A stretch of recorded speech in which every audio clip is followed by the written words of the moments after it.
I was a slave to my task list. Every day was like this race to check it all off, right? But was losing myself, who I was, personal fulfillment, all of that. Ended up creating a totally new way to plan and manage my time using everything I'd learned over my 20 years in corporate and applying a lot of those same principles, but instead of to teams and projects and software, it was everything competing for my time. All day long, we're looking at our calendar and then we're looking at our list. We're going back and forth and back and forth. What we need to learn how to do is to create a planning system that takes both of those and integrates them together. You're listening to the Healthy Parenting Handbook podcast. It's just the thing we all said we needed when we first became parents. Did you ever say that? Where's the handbook for this? Well, there isn't one, but I'm doing my best to compile information and advice from all sorts of experts in many fields: health, parenting, nutrition, and more. Because just like you, I'm a parent who wants to raise healthy, independent adults. Parenting is the toughest and the most rewarding job in the world. Thank you for joining me to consult this Healthy Parenting Handbook, your guide to raising kids intentionally. Today's interview might be more of a counseling session for Katie. I'm not really sure. I hugged my to-do lists. I may have wept a little bit because my guest today, Megan Sumrell, says that to-do and task lists do not work and we've got to ditch them. So I brought all of mine to the interview today and we had a good time talking about it. I cannot wait for you to meet Megan. Here is her official intro. Megan Sumrell is a former corporate executive turned entrepreneur. As a business owner, mom, and wife, she knows exactly how hard it is to juggle all the things while still maintaining your own sense of self and purpose, and may I add, fun, as you'll hear. As the CEO and founder of The Pink Bee, Megan took her 20-plus year career in systems and processes and applied it to all things time management, organization, and productivity for women. She is the creator of the Top Program and the Top Planner, that's TOP in all caps, a program and planner that teaches her proprietary planning and time management system. In today's interview, you'll get a peek into what Megan does, how she has dissected the traditional time management systems created by men and made it work more for women, made it work for moms whose lives are unpredictable, messy, crazy, busy, and often overwhelming. We're going to talk too about that word overwhelm and why it doesn't have to be part of your vocabulary, but perhaps also some of those root causes as to why you do feel like you're just barely keeping your nose above water most of the time. Let's jump right into the interview. Well, Megan, we've already joked before we hit record that I came with my to-do lists, plural, my work to-do list, my home to-do list, my Monday to-do list, and it happens to be Wednesday, but that's still here because it's not all checked off, and I'm so nervous. I know you have lots of thoughts. Because Healthy Parenting Handbook listeners, we're talking about to-do lists, not how to use them better. Oh, no. Megan Sumrell thinks we should not have to-do lists. And so I just can't wait to hear so much more about it. But first, just so that people know kind of who we are hearing from, what's your story? Like, how'd you get into teaching time management? Are you still using that old college degree? Yeah. Where'd you come from? This was not, third grade Megan did not answer the question, what do you want to be when you grow up, by saying, I want to be a time management and planning expert. So my background, actually, I was a math major. So I do feel like I use my degree. And I ended up in the IT space for over 20 years in software quality assurance. And so over the course of my previous career, I did a lot of work with teams around process optimization, a lot of leaning out project management.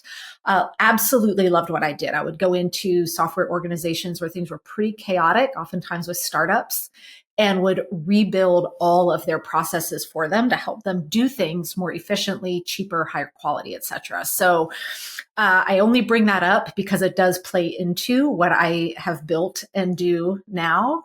And I found myself getting married later in life, starting a family later in life, and was juggling career and motherhood, and had a very pivotal day when a complete stranger at the park very innocently just asked me, so what do you do for fun? And it floored me because I did not have an answer. I was in the trenches with a 2-year-old and work and all of that. And so, I would love to go back and thank that woman all those years ago, because it set me on a path where I really had to take a step back and assess my life as a whole and say, what am I doing? Like, I was a slave to my task list. Every day was like this race to check it all off, right? But was losing myself, who I was, personal fulfillment, all of that. So ended up creating a totally new way to plan and manage my time using everything I'd learned over my 20 years in corporate and applying a lot of those same principles. But instead of to teams and projects and software, it was everything competing for my time. People started noticing changes in me. Women started asking me to speak at networking groups. So long story short, fast forward now, here we are 12 years later. And this is what I do full time. I'm on a mission to bring work-life harmony into homes through all things time management, organization, and planning. I love it. So Megan, what do you do for fun? I do lots of things. So last year, I embarked on a lifelong dream of taking cello lessons. So I took a cello lesson. I've never played the cello, so I'm learning how to play the cello from the ground up. I do a lot of crafting, and we spend a lot of time outdoors with my 2 working dogs. So I do a lot of stuff with them. Oh, well, I'm glad you have an answer for that now. Hearing you talk about your career, I feel like, oh my goodness, that's my daughter's calling. Yeah. She's in this place where she's about to become a junior in high school, and she says, I don't know what I want to do with my life. She's freaking out already. And I thought, oh, I should tell her about Megan and systems, and she'd be really good at that. Oh, there's so many paths around that. I'd love to talk to her. It'd be great. Oh, that's kind of fun. So you mentioned work-life harmony. I want you to define what that means. Yeah. And also, like, to whom are you speaking? Like, are these just working moms or all moms? It is women in general. And the reason I say women, because people are like, well, can a man use your system? Of course they can, right? But men and women are fundamentally different. It's not right or wrong, good or bad. We are just different.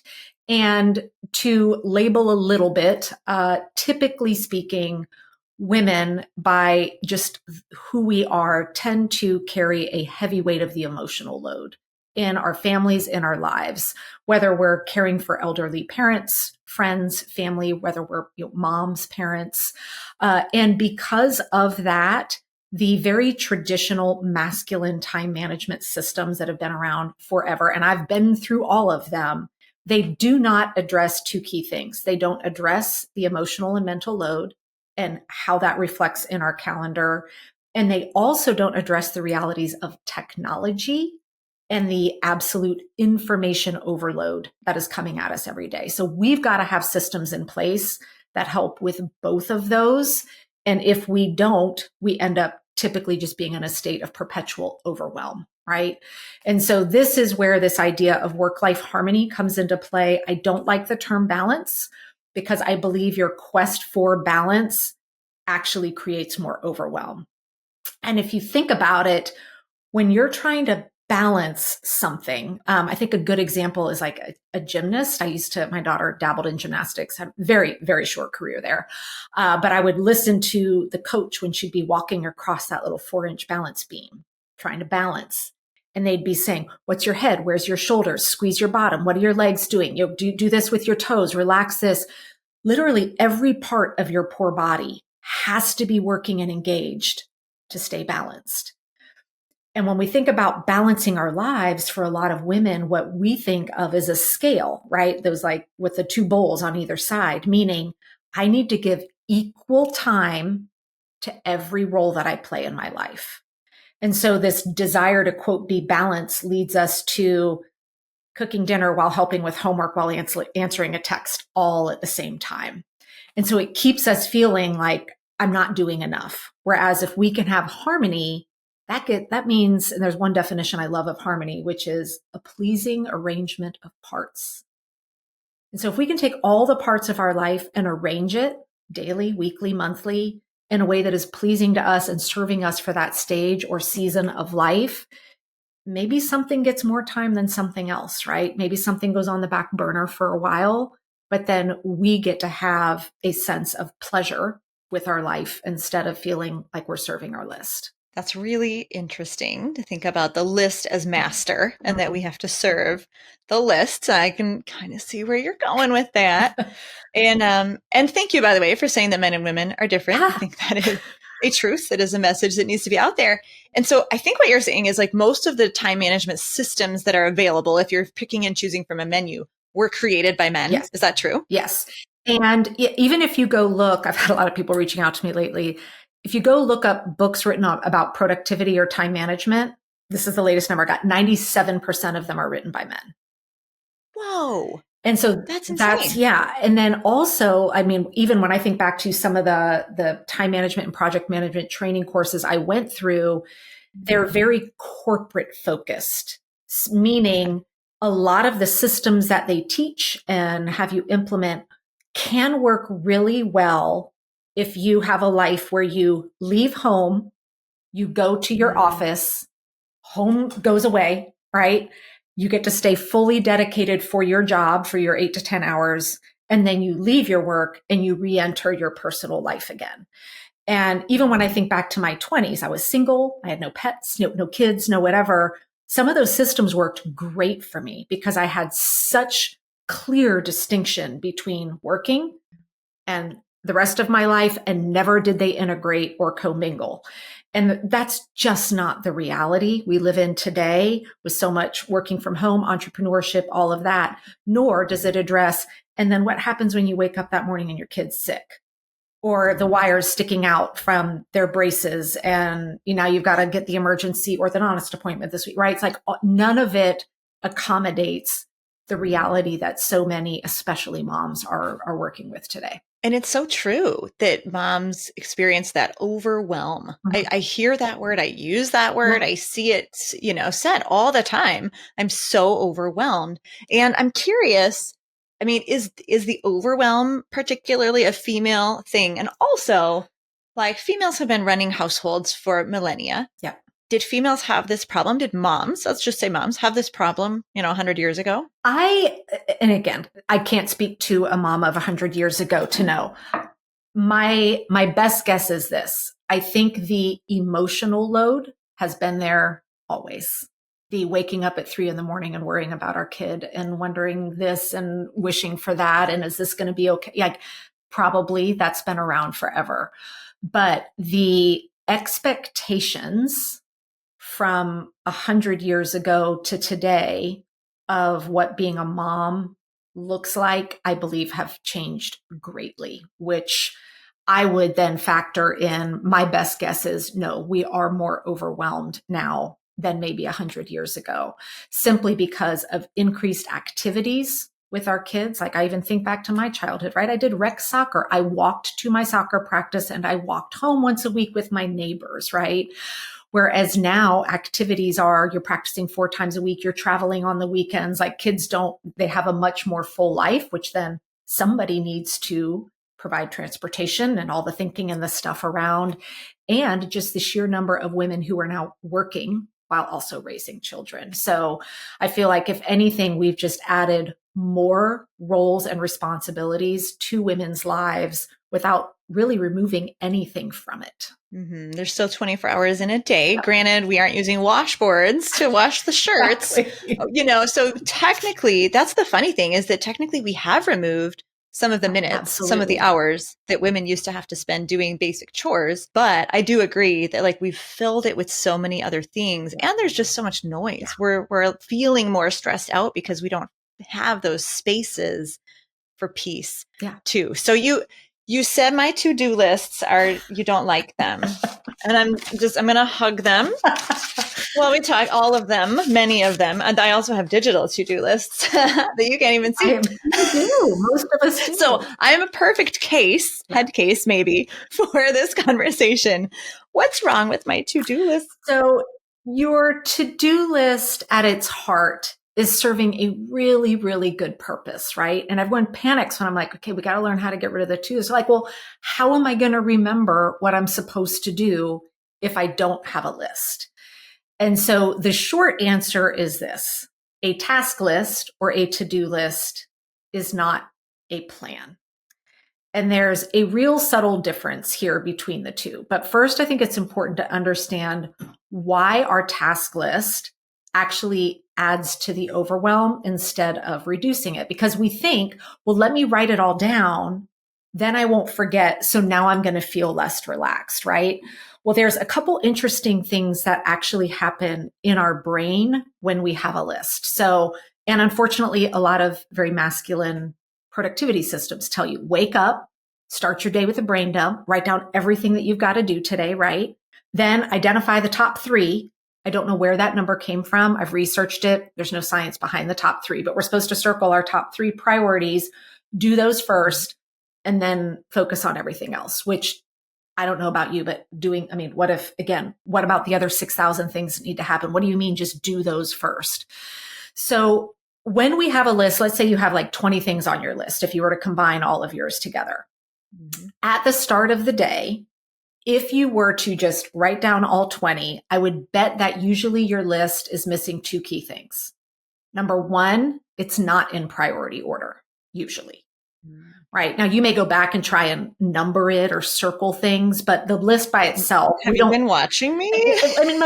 We don't, our brain doesn't work that way. We just start writing it out. So it's missing prioritization. And then the other thing that it's missing is nobody writes down next to everything on their task list how long it takes. We just write the stuff, right? So already that list of, say, 25 things, that might equal 35 hours of time. And it might equal 30 minutes if they're really short things, right? But we have no clarity into how much time this is actually going to take. But because we have the list, our brain is seeing, I have to do all this today without any realization of there's no way it's going to happen today. So then we go to bed at night feeling like we failed, right? And then tomorrow we rewrite the half the list that we didn't finish and then add a bunch more stuff to it. It would be the same as me giving you a list of stuff to go buy at the store for dinner and then handing you an envelope with money in it, but not telling you how much money was in there. And, I tell you, hey, Katie, I want you to go buy all the ingredients for like a gorgeous, filet mignon meal with veggies and this, that, and the other. Here's a list of all my ingredients. And then when you get to the register, open up the envelope to pay for it. Right. And let's say you open it up and there's a $20 bill. Well, if I had told you that from the get-go, you would have gone, Megan, this isn't going to happen. So now let's figure out what we can actually buy. But we're all operating from this list without any clarity of how much time it takes. The second thing that happens with this list, the brain science behind it's fascinating. So one of the most taxing things we can ask our brain to do is to make decisions. And if we're just offering 2 things, and a lot of parents were taught this when we're raising our kids when they're little, right? Just pick 2 things that you want to offer your kid to eat, both that you like, and then that way they can learn how to make choices. And the reason we have to teach how to make choices is it's hard on our brain to do so. So if I were to present you, here's an apple and an orange, what do you want? You'd probably have a pretty easy time picking. If I put a basket of fruit in front of you with 18 different pieces of fruit and said, which one do you want? Your brain, the chemical reaction that happens there is the same one that happens when you're feeling a threat. So that kind of fight or flight, it's the exact same chemical reaction because your brain goes, this is hard. And so then your brain kicks in and does exactly what it's wired to do, which is, I need to feel better now. If it's fight or flight and a bear comes in, your brain's like, run. But in the shape of, here's a list of 17, 25 things to do, what your brain is going to do is say, what's my quickest win? How do I feel good? And the way you feel good is by checking something off. So it means it's going to scour that list and go, what's the quickest thing that I can do right now to get a check? And 9 times out of 10, guess what? It's not anything of real importance. Now, all day long, as you go back and look at what's next, you're making a decision every single time you look at your list. And I'm sure we've all been those days where it's 5 o'clock at night and everyone's going, what do you want to have for you? We're going out to eat, right? Well, where do you want to go? And you're like, for the love of God, somebody else just pick. I can't, I am full on decision fatigue, right? Well, operating from a list every day that you're looking at all day long totally amps up your decision fatigue, and you will get there probably by 2 or 3 o'clock in the afternoon. Well, I feel like you've just dissected why I sabotage my own list, because I do the priority order thing. 1, 2, 3. Oh, whoops. I mean, 2B, 3, 4A, whatever. And then I usually start with number 7. And I thought that was just because I was scattered and distracted and weak-willed. No, but it's because I need a dopamine hit. Yeah, you need a quick win because that list is, it's intense sometimes. It's a lot.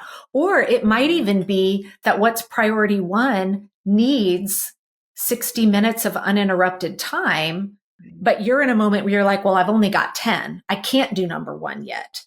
Right. So then we're jumping around. So again, which starts to introduce the difference between a list and a plan. So what we ultimately need to learn how to do is, most of us today operate from your calendar, whether it's a digital one or a paper one, doesn't matter, where we block off our appointments, right? I have a doctor's appointment here. I need to pick up my kid there, things that usually involve someone else. And then separate, we have one or multiple, and you're not alone. Most people have at least 4 lists that they're working from at any given time. And so then we have all these lists. So all day long, we're looking at our calendar, and then we're looking at our list. We're going back and forth and back and forth. What we need to learn how to do is to create a planning system that takes both of those and integrates them together. So the things that would live on your traditional task list start turning into appointments on your calendar. And then, of course, there's always the little, 30-second thing here or there that truly is a task. Like one example I always give is, I have to clean my dog's ears every week or they get infections. I'm not going to go create an appointment that says Friday from 9:01 to 9:02. Let me, that's overkill. But the things that do belong on a quote list are those, I can knock this out or 2 minutes or less. It's more of a reminder to myself. So when I look at my calendar for tomorrow, there is a little task saying, don't forget to clean the dog's ears, right? And I'll look at it and go, oh yeah, when I walk in the kitchen to get lunch, I'll just go knock that out. But what we start to do is absorb those things that are on our task list into more specific dates and times on our calendar, so that the whole purpose of this is to start getting realistic with how much time do you really have, and to stop getting overbooked, overscheduled, and completely unrealistic with how you spend your time and what you think you're going to be able to get done. Just quickly interrupting, which is not a very good life skill, is it? We should teach our kids not to interrupt. I have to tell you about Life Skills Now Season 3, happening June 24th through 28th, 2024. Life Skills Now has been an incredible virtual summer camp, completely free. The moment you register, you get access to 13 workshops that you can use all the way until June. And then the 24th to the 28th, we host 100 plus virtual workshops teaching kids ages 5 to 18 hands-on and minds-on life skills. Categories include entrepreneurship, communication, tech savviness, hands-on like woodworking, cooking, and gardening. It's out of this world. And I just have to give you a couple previews of what your kids will get to learn. They'll get to learn how to be polite, how to start conversations, a couple different videos on making snacks and breakfast, and even how to break down a whole chicken from a guy who's a huge wilderness expert and reality TV show participant. We're taking you into the workshop to make a pencil holder, and also for our teens to learn to use a power drill. In finances, we're talking about compound interest and teaching kids how we pay for things: cash, cards, clicks, taps. What does it all mean when we can't always see money changing hands? And then we have a lot of mental stuff too, like overcoming your power blocks, setting goals for teens, creating a clutter-free study zone, and why that's going to make a difference in your kids' focus as they're working. We also have stuff for you, the parents, in our preschool track and our parenting professional development track, as well as our neurodivergent track for families. And you know what? It's at the bottom of my list, but it should never be last. We have a wellness track too, that covers both physical and mental wellness. And I just used Dr. Jihan's, one of her tools to stop being nervous with my little one this morning because he has his standardized testing. Life Skills Now Season 3 is going to be amazing. I know I've talked too long, but I'm just so pumped about the depth and breadth of all of these workshops. Go immediately to kidscookworldfood.com/lifeskills. Sign up your whole family. It's free. You can get started on 13 workshops right away. And I'm so excited to share that with you.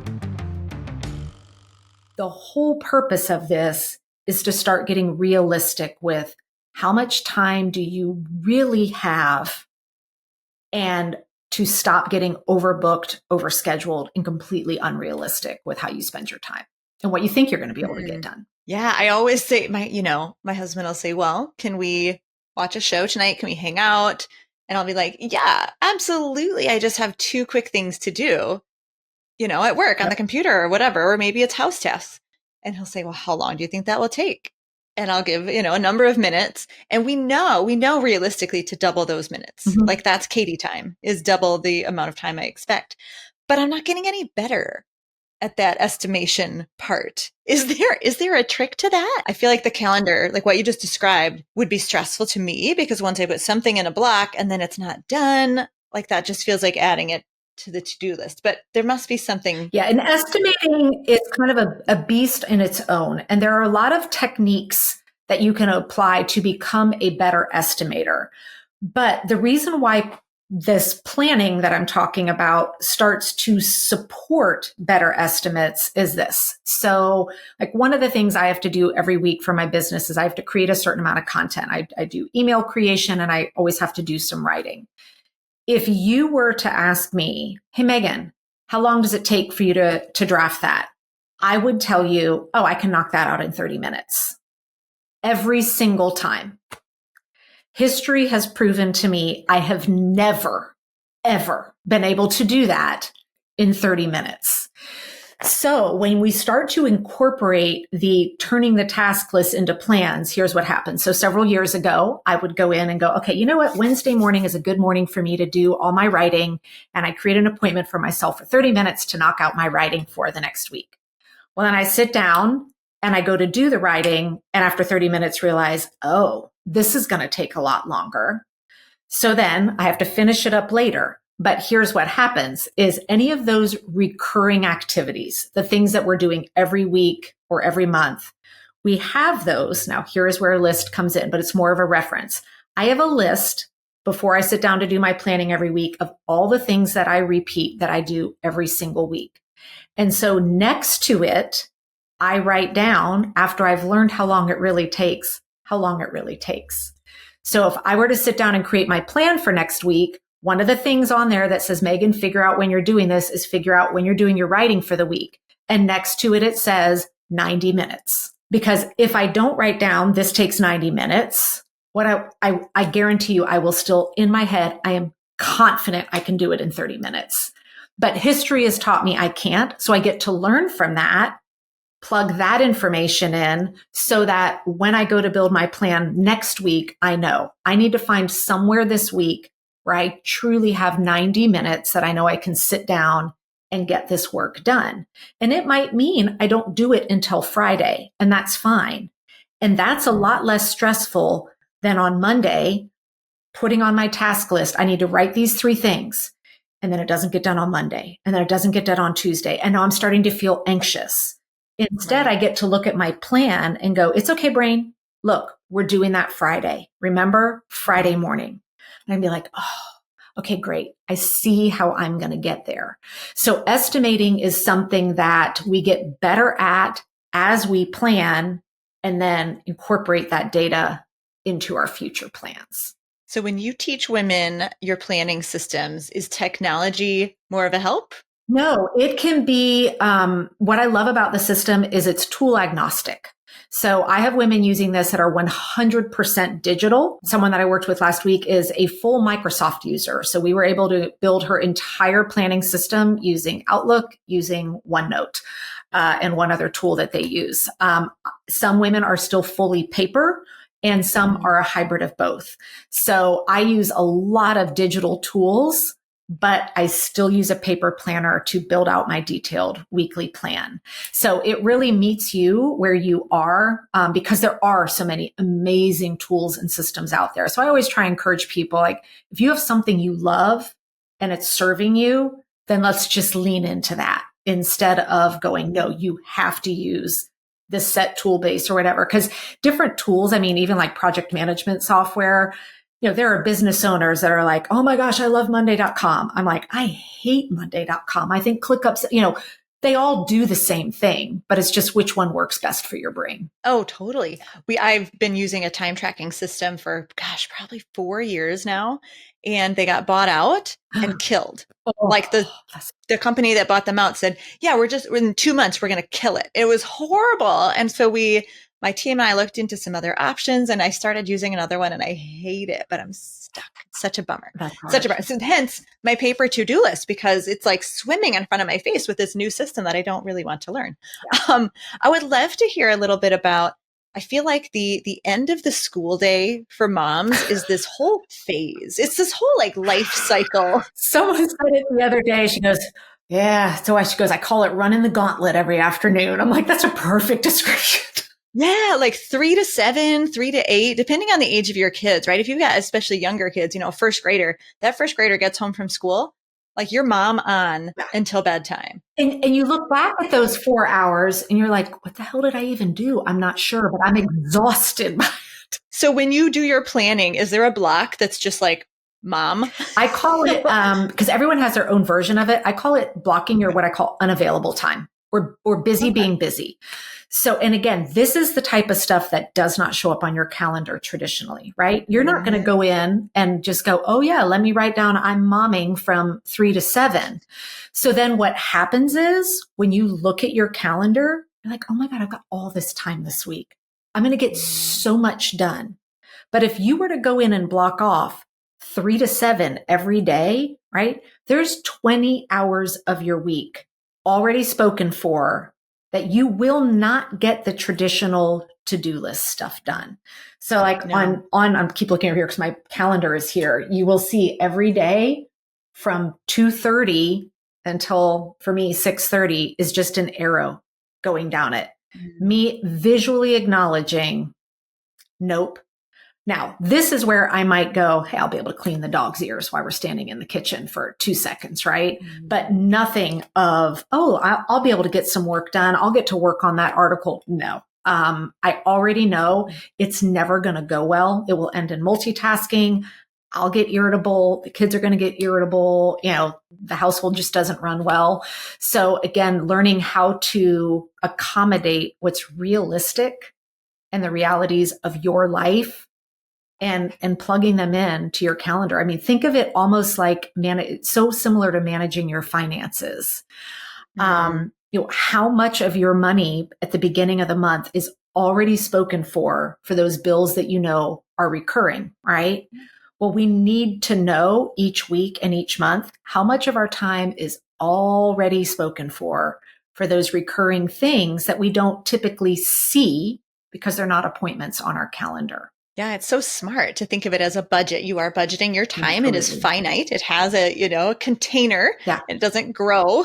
Unfortunately, I keep wishing for that. My wishing well wish, 27-hour days, right. Please. But I could hear weights lifting off shoulders of moms. Just that thought of, hey, block that out, even mentally. You talk about the mental load. Mentally, this is time where I'm mom on. I'm not going to get certain things done. I'm not going to pretend that anything else is happening during that time. I'm just not. And then that allows me to be more present with whatever we're doing.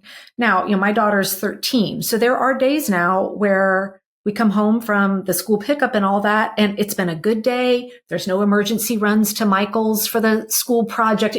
None of that needs to happen. And she's like, oh, I'm going to go up to my room and work on something for an hour. Well, now when those happen, because of the planning system that I've got, I might go, oh, well, this is a gift.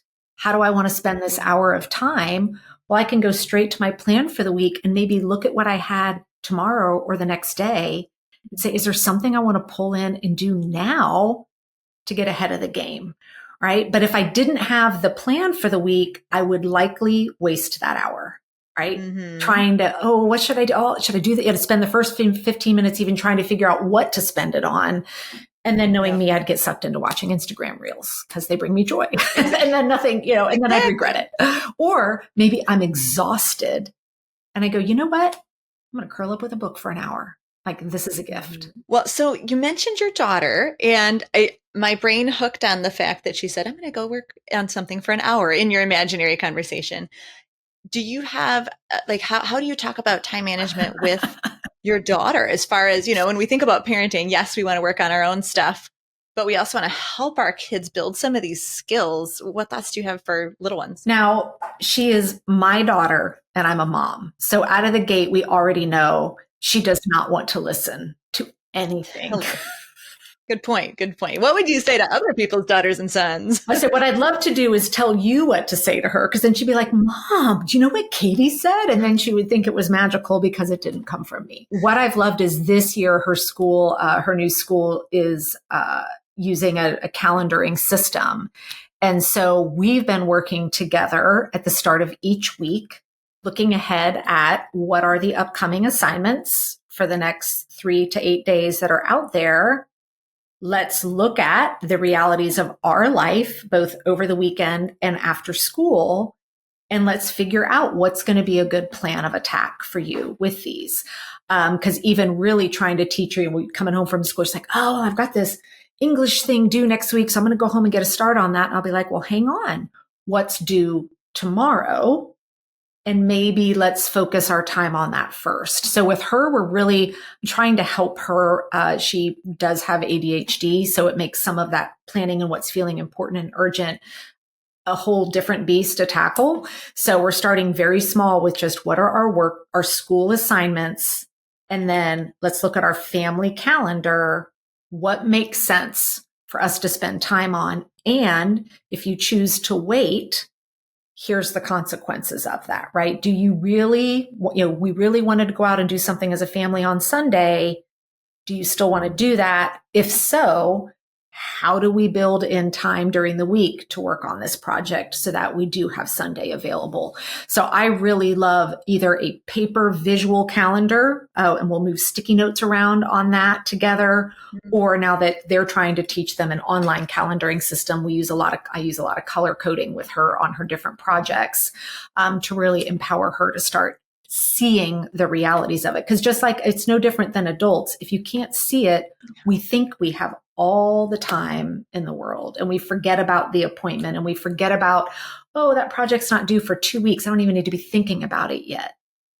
Well, maybe we do, because maybe the weekend before it's due, we're on a family trip. So we need to understand that. Right. That was an excellent playbook, I think, for parents of particularly, I'm thinking like 6th grade and up, right? Where you're really starting to have those larger projects. You've got to break them down into steps. And if I remember right, your season 2 Life Skills Now workshop was how to break a big project down into steps.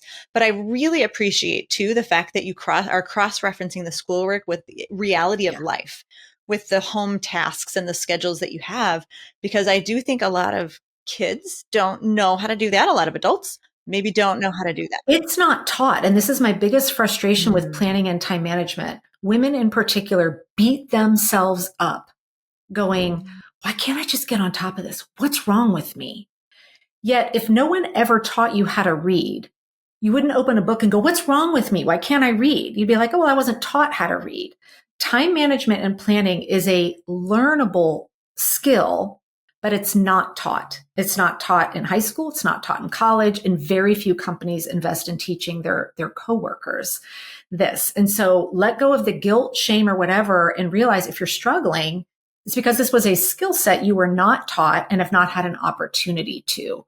I wish that there were more of this being taught, particularly in high school, with these kids as they're, heading off into college and life after, of how do you juggle all of this? I totally agree. And of course, that's one reason why we have our Life Skills Now summer camp. If people happen to be listening in 2024, pre-summer camp, give us a little preview of your workshop for this year. Yeah, so I'm actually breaking down, it's time management-ish, But it is a whole system to help kids learn how to take notes better.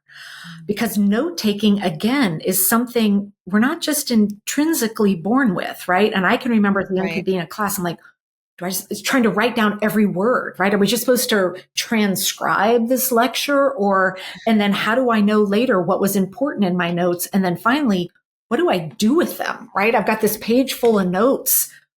Do I have to memorize this whole notebook before an exam? Like really learning effective ways of taking notes. And then from that, creating assets that we need to study from, et cetera, is something that, and I was inspired to do it this year because we finally got to my daughter's first class last year where all of a sudden she had to learn how to take notes.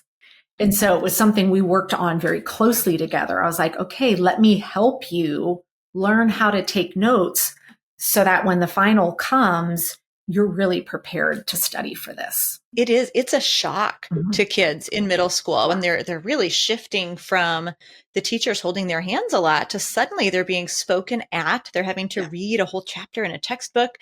And then that whole idea of final exams, I can remember also when my daughter first had that final exam and she kind of broke. She went, what? Yeah. I'm supposed to remember things from September in December. Yeah. I mean, that was mind boggling. Like you think about math too, right? We learned that formula 8 months ago.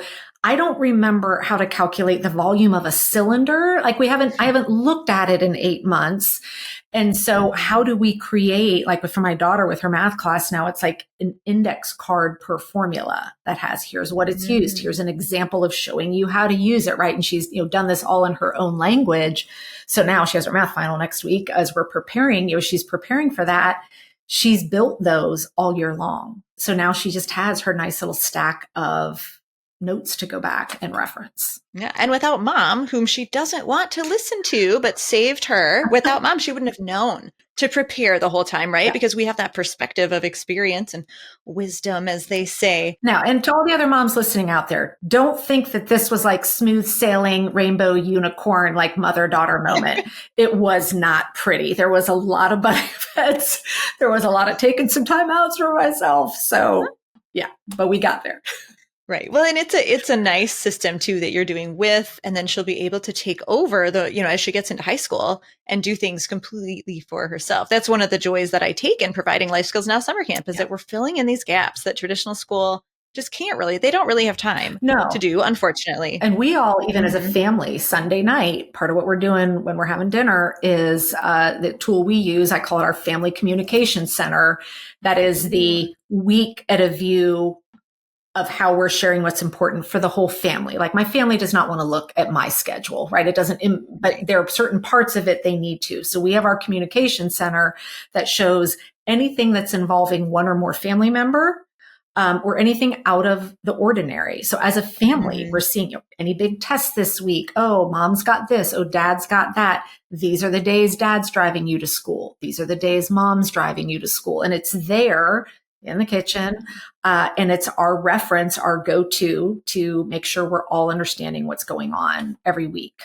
And again, that's kind of re-emphasizing, here's the reality of what we have going on this week. Let's all remember that and work together. Yeah, that's so nice. I think it just helps kids feel a little more settled too, that there aren't surprises every single day. I should definitely get better at that because with 6 of us in the household, there are a lot of people coming and going all the time. There's a lot of moving parts. Yeah. And it's like, I feel like oftentimes the mom ends up being the COO of the household, right? And so I finally got sick of answering the question every 10 minutes, what's going on today? And so now and they still ask me, I can't make them not ask me, but my answer is always look at the count, like look over there, over there. Like that's why we have that in the kitchen. Check the board.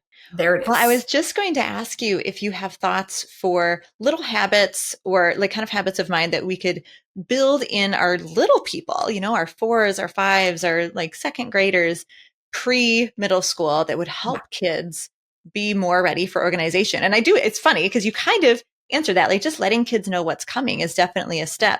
But do you have other thoughts for parents whose kids are in elementary school? Yeah, I think one of the best kind of efficiency tools out there is really learning how to leverage routines. And where I think people get hung up, and you can start routines with kids as infants, right? They don't know it, but maybe you have a routine of we get out of the crib, we change our diaper, we have our bottle, right? They don't even know, but they're instinctively, all of a sudden they start to know what to expect. And where people get hung up with routines, which is why a lot of times they have a hard time when they're trying to help kids establish routines, is they are so connected to the time on the clock with the routine. And instead of saying, at 8 o'clock we do this, then at 8:03 we do this. No, what we want to do is start to say, hey, you know what? Our routine when we get up in the morning is we always do these things in the same order, right? So maybe it's we get up, we brush our teeth, we put on our clothes, and then we have breakfast. And again, whatever, you get to decide what those routines are. But the way I encourage people to start this, especially when your kids are really young, is to say, involve them in it. You don't decide the routine and push them on it.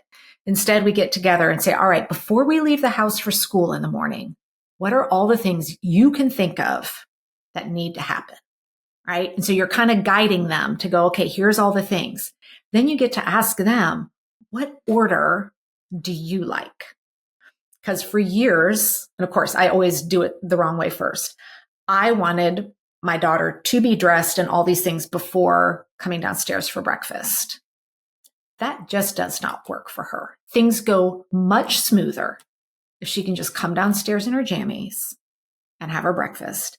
And we did that for years. And then this year she decided, you know what? I think I want to get dressed before I come down for breakfast now. Right? So the same things are happening, but then empowering them to say, what order do you want it done? And then what's nice is even as you shift into summertime, now you can say, you know what? Is our routine changing? Or is it just the time in which we're doing it that's changing, right? Now we don't have to get up at 6:30 in the morning, but we still have to make sure this morning routine is done whenever you're getting up now. Maybe it's later. Yeah, that's so helpful because I know a lot of people feel handcuffed by the clock if they're 100%. thinking in the way that you said. And especially our homeschooling families listening are going, yes, that's why we homeschool. We don't want to have a clock.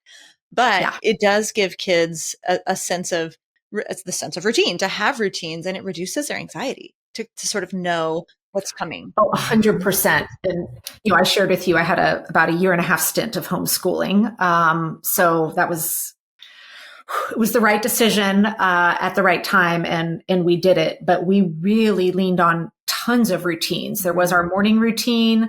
There was our post-lunch routine. There was our post-dinner routine. But they changed times every day, right? Maybe we stayed up really late one night to go out with a telescope or whatever. And so then we got to sleep in. So now our morning routine was 1.5 hours later than usual, but still that set of, okay, every night after dinner, everybody knows what their routine is and they all have their things that they go do. And we do it in the summer. We do it on school nights. But the ultimate goal is that a lot of these routines just then start to become habit, right? So now you don't have to say, don't forget to take your dishes and clear them and don't forget to, do this with your lunchbox or don't forget to do this with your shoes, that you just build all these little micro routines that just start to become habit. Yeah. My oldest is 19 and my husband and I were both away for a couple nights. We're at this new phase of parenting where we can do that.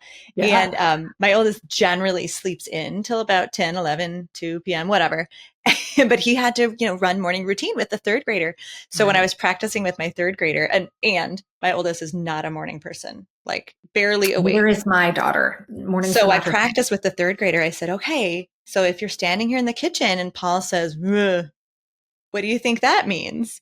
And if you're in the mudroom and Paul says, grunts, what do you think that? He said, oh, that means put on my shoes and get my backpack. It's amazing. I mean, kids do know. They act like they don't know. They act like they constantly need us to say, what's next? What do you need to do? Don't forget this. Remember this. They actually don't. They're just leaning on us because we say those words all the time. So it's a great practice to just say, what's next in your routine?